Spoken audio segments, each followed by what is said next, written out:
The story that really surprised me to learn about this was that the first civil rights sit-in west of the Mississippi River started at TSU. I don't know how many people in Houston realize that. And the guy who played a huge part in that was Marvin Blumenthal. He ended up playing a huge role in UH basketball history, too. And this was also a guy who was friends with Red Auerbach. It's almost unbelievable that as a lifelong Houston sports fan, I'd never heard of Marvin Blumenthal. Who was he, and what all did he do? I was just thinking about this morning before the interview.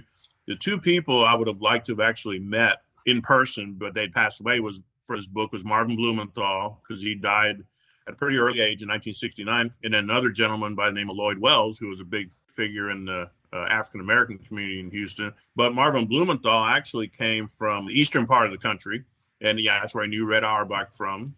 He played at, I believe it was Temple. After graduation, he moved down to Houston, and he started the recreation program at the Jewish Community Center back in 1951.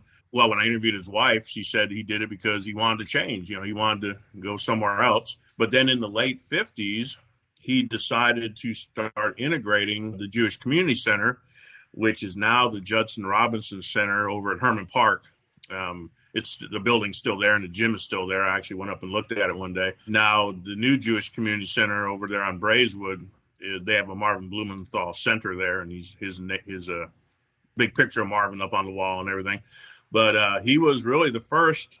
He kind of started the integration process in Houston, and then this was 2 or 3 years before the Texas Southern students actually did their sit-ins and things like that. And when I found this out, I was somewhat surprised too. This is just something I just kind of stumbled upon. But anybody you talk to from back then, including Elvin Hayes and people like that, they just speak the world of Marvin Blumenthal.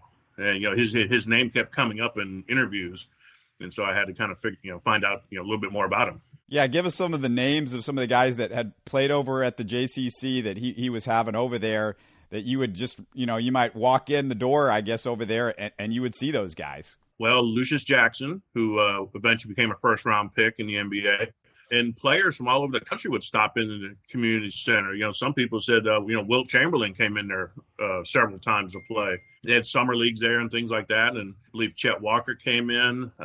Just all kinds of players came in there. Kind of like what Fondy Recreation Center was later in Houston years later.